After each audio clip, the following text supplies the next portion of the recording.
Bonjour, exercice numéro 9 sur Illustrator du cours Introduction au dessin technique. Alors, ce qui est demandé cette semaine, je vais vous le montrer et effacer ce qui n'est pas pertinent. Donc, tout simplement, il est demandé de reproduire approximativement la géométrie de cet élément-là, comme si on voulait faire une élévation plan profil de présentation préliminaire d'avant-projet pour montrer de quoi relève notre objet dans les vues orthogonales qu'on est habitué de voir. Il faut respecter les dimensions qui sont indiquées ici. Remettre comme d'habitude au format PDF. La grandeur de la page, c'est le format A, ce qui veut dire 8,5-11, avant la date limite qui est indiquée dans les A. Vous pouvez télécharger un fichier de départ, et puis moi je l'ai déjà téléchargé, ça fait qu'on va retourner sur Illustrator, et je vais l'ouvrir. Ça nous donne cette géométrie-là, puis les lignes qui sont ici en bleu vont vous permettre de dessiner aux dimensions qui sont indiquées en vraie grandeur. Je peux afficher ici l'objet pour qu'on l'étudie approximativement, puis on va le commencer, donc je vais l'enlever, je le remettrai peut-être au fur et à mesure. Quand on va utiliser de la géométrie comme ça, ce qui est pratique dans Illustrator, c'est d'en faire une copie, de régler votre clavier à 50 pour que vous puissiez voir mes raccourcis clavier. Je vais enlever ma binette et je vais recommencer. Donc, CTRL-K, ça vous permet d'avoir les préférences, puis moi je l'ai réglé à 50 mm. Donc, si je pèse sur Alt puis que je tasse les éléments, j'ai mes lignes de construction, ce qui veut dire qu'en travaillant, si j'efface des lignes, ben, je peux toujours les récupérer comme ceci, peser sur Alt, puis je les ramène au même endroit qu'ils étaient. C'est pratique. Je vais commencer à dessiner le pot en élévation. Dans cette première partie-là, on va faire la vue de dessus. Ensuite, la vue de profil va être un peu plus compliquée, la vue de droite, là. Alors ça, on le fera dans une deuxième partie. Alors, ici, je m'attaque au pot lui-même, aux étiquettes. Donc, je vais enlever ce qui n'est pas utile pour l'instant. Ça et ça, ça va composer les étiquettes. Et ça, ça va composer le pot. Alors, je prends ma commande préférée, l'outil concepteur de forme. Et puis, je clique aux trois endroits. J'enlève le méchant, comme ceci, et comme ceci. Et maintenant, j'ai mes trois parties indépendamment. Donc, vous voyez. Alors, peut-être s'attaquer à la base en premier.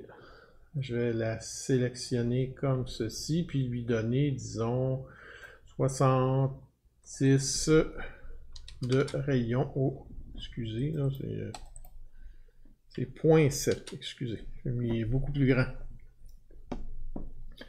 Une fois que c'est fait, si vous regardez l'image du dessin, c'est peut-être leur intention, on voit que ça coupe un peu plus carré en bas puis un peu moins en haut. Alors pour régler ça, une commande qu'on va voir dans un autre cours, là, pour l'instant, on va se limiter. Je vais cacher l'image encore, on n'en a pas de besoin. Donc, vous sélectionnez avec la flèche blanche juste un point comme ça, puis je ne sais pas si vous voyez, vous pouvez retirer ou rallonger la ligne pour donner l'effet que vous voulez, comme ceci. Et puis dans l'autre sens, vous pouvez l'allonger comme ça un peu. Donc, ça veut dire qu'à ce moment-là, c'est plus un arc de 7, c'est une spline différente. Et puis, vous refaites la même chose de l'autre côté. Par exemple, je vais la bouger comme ça. On va dire que c'est ce qui me convient. Peut-être remonter un petit peu plus ici. Voilà.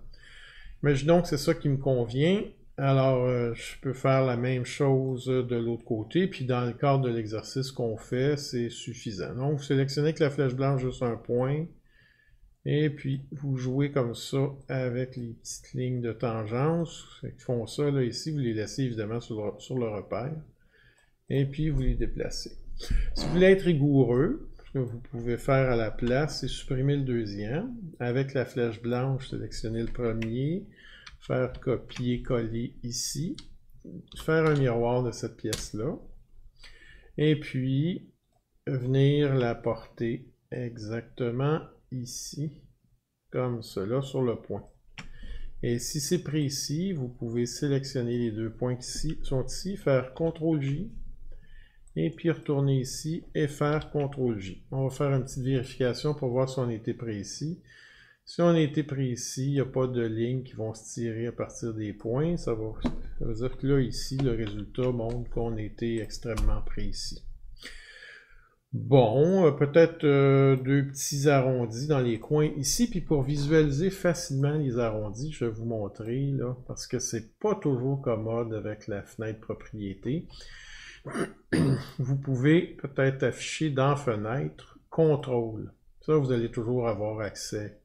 Parce qu'il y a des cas où on n'a pas accès au rayon ici. Là, ici, je vais le mettre, disons, à 0.1.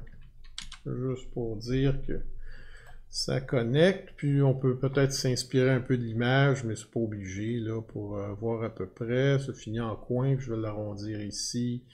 Puis je vais l'arrondir un peu plus grand en haut. Parfait, excellent. On va recacher l'image. Et puis, je vais aller chercher le premier élément ici. Et lui ajouter les petits arrondis. N'oubliez pas, vous sélectionnez. Multisélection, c'est en appuyant sur majuscule. Là, vous voyez à droite. Illustrator est comme ça, c'est pas contrôle, hein, Illustrator. Je bouge un petit peu, puis disons lui, je veux qu'il soit à peine. Je vais le mettre 0.1 pour le coin, juste pour faire ressortir l'autre élément. Et puis celui du haut, on va le mettre un peu plus important. Donc je resélectionne les deux coins, majuscule pour faire la multisélection. Je tire un petit peu juste pour le démarrer. Et puis je vais mettre 0.2 ici. Donc mes formes avancent. Si vous regardez bien l'image, il y a comme un petit sourire. C'est le coin pour décrocher plus facilement le couvercle.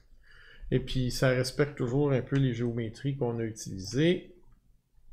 Donc, je vais aller chercher un des cercles. Peut-être celui qui a le plus petit diamètre. Je m'en fais une copie que je mets quelque part. Et puis, ensuite, je place le cercle ici. Comme cela. M'assure que ma ligne guide est bien affichée, donc je suis au centre. Et puis ici, pour récupérer l'objet, ce que je vais faire, je vais prendre ces deux éléments-là, appuyer sur Alt, en faire une copie, et je prends ma commande préférée, outil concepteur de forme, je sélectionne haut, puis je pense que je suis mal centré par contre. Je vais annuler. Celle-ci, je vais l'effacer.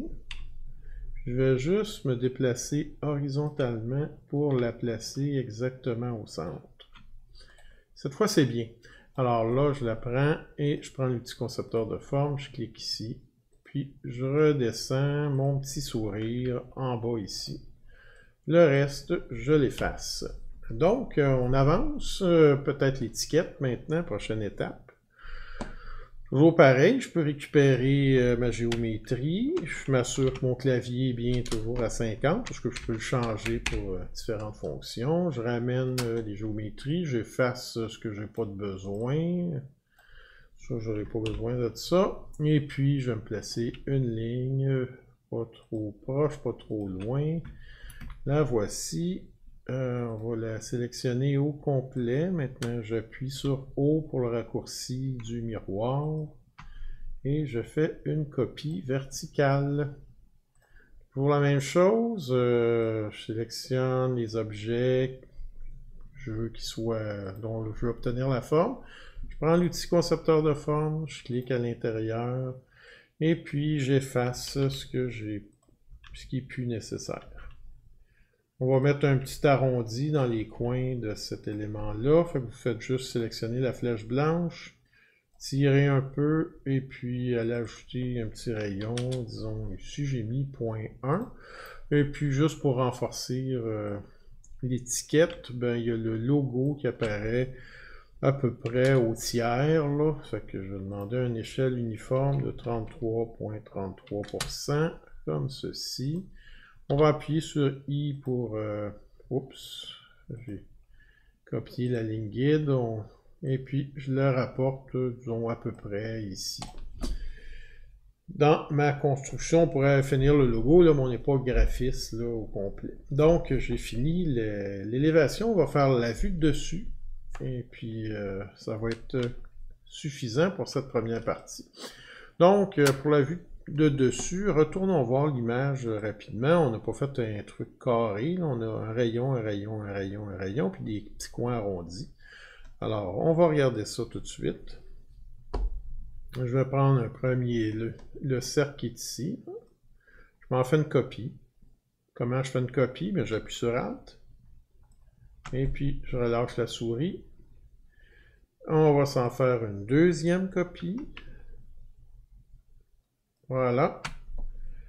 Et puis, on va se faire maintenant une troisième copie alignée ici et là. Oh, j'ai appuyé sur majuscule, là, il ne fallait pas. Et puis, une dernière. Là, j'appuie sur majuscule, c'est correct. Ici. Vous avez noté, à droite, là, quand on vous montre les raccourcis clavier, ben, il n'indique pas que j'appuyais sur majuscule dans ces cas-là. Je ne sais pas pourquoi. Je sélectionne le tout. Outil concepteur de forme, comme d'habitude. J'efface ce qui n'est pas nécessaire. C'est bon. On se retrouve ici, on prend la flèche blanche après avoir tout sélectionné, puis je retire. Moi, dans mon cas, vous n'êtes pas obligé de prendre la même chose que moi. Je vais mettre 0.4. Et puis, on va terminer. Je vais tout resélectionner. On va terminer avec un décalage. En sélectionnant tracé, voyez, décalage. Je vais mettre 0.2 pour, si vous mettez un chiffre négatif, il met à l'intérieur. Si vous mettez un chiffre positif, il va à l'extérieur. La majorité des logiciels ont plutôt une commande, un bouton ici pour dire d'inverser. On n'a pas dans Illustrator. Donc, j'accepte. Et puis, est-ce qu'on a terminé cette partie-là? Je pense que oui. On va se retrouver parce que là, c'est beaucoup plus compliqué, là, la vue de profil. On va se retrouver dans une deuxième partie pour la vue de profil. À tout à l'heure.